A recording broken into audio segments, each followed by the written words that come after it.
JG Reviews. As always, I am your host, Joshua Gillespie. And I am the hilarious and adorable sidekick, Sid. If you're new to the show, what we do is look at the obscure, the forgotten, and the underrated games from the past, and sometimes even the present, to determine whether these games deserve some time in the spotlight or belong in the shadows. And today, we've got quite a doozy. Now, there have been games based off of movies, television shows. That's nothing new. But then there have also been games based off of drinks, pizza icons, and even breakfast cereals. Yep, today we are looking at an obscure licensed game. That's it, I'm leaving.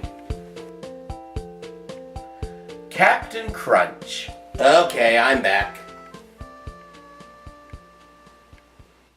Yes, Captain Crunch.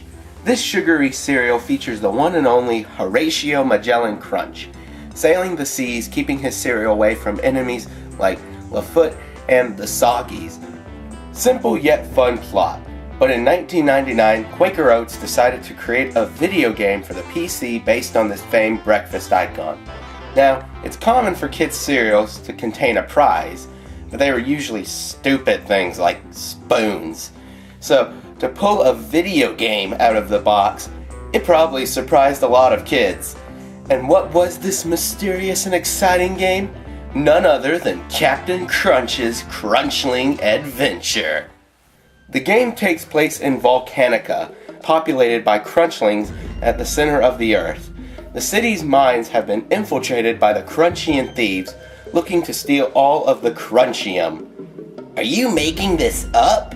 This is needed to produce Captain Crunch cereals. Wait, what? Captain Crunch attempts to remedy the situation by having a Crunchling challenge the thieves to an athletic competition.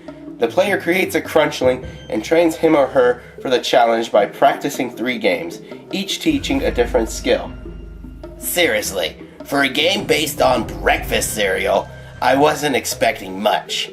But this is one of the most bizarre stories I've ever heard. Okay, so now we need to make our Crunchling. Let's see. Well, let's give him this reddish fur, this blue skin, Boy, does that look familiar. and now he needs a name. Oh, I wonder what it could be. There we go. Perfect. I hate you, Gillespie. Now that we've created him, let's look at our options. We can make him happy by playing with him or feeding him, similar to a Tamagotchi. But the main objective of this game is to raise him in 3 different skills: jumping, speed, and throwing.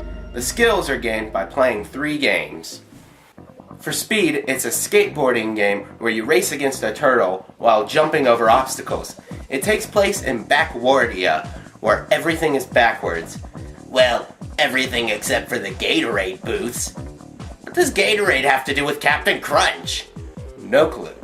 Now, this might appear to be fun, something like the minecarts in Donkey Kong Country, but it isn't. It's so repetitive, and you'll look like this while playing it.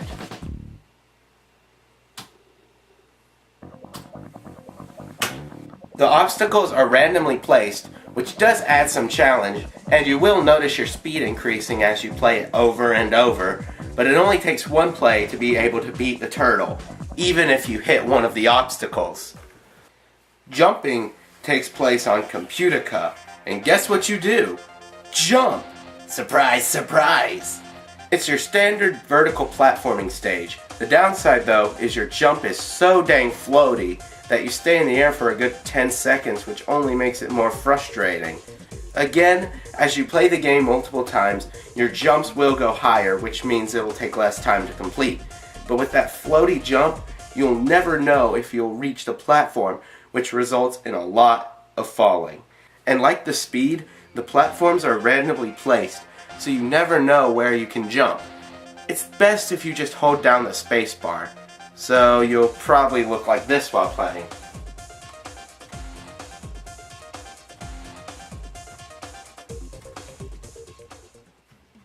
The final game is throwing, which takes place in Jurassica.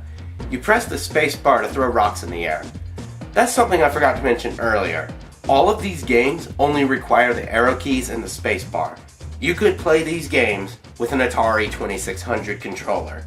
That would probably make them a little bit of fun. So you're throwing these rocks at other rocks to smash them. Occasionally, a pterosaur will fly by, and you can hit him for extra points. That's probably the only enjoyable part about this section. The rock patterns, again, are random, just like everything else in the game. As you play, you'll be able to throw your rocks faster, which can help you score points. And the best strategy is just keep throwing the rocks as quickly as possible. So, you'll look like this.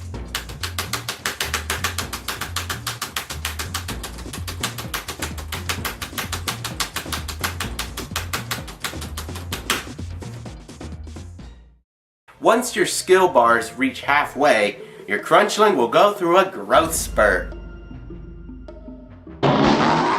Now the games have some new features. Speed now has another obstacle to dodge. It's a hot dog cart, and it's clearly in front of you, so how exactly do you crash into it? Jumping has more moving platforms and is higher. And throwing? Throwing has nothing new. Again, you play through these games over and over and over and over and over and over and over and over and over until you're just near the end of the bar. Now you Go into Super Saiyan form. Yeah, that's basically what it is. Now, you can go to the final challenge, or you can keep playing the games to raise your stats up a bit. But I recommend you just go face the Crunchling Thief. Why? You'll see. So, you're ready to face him in one of 3 challenges. Speed is a race to the finish line, jumping is a race to the top, and for throwing, it's whoever can hit 10 rocks first. Now, why did I say just go ahead and face him? Because these are the easiest challenges ever. This is what each of them resulted in.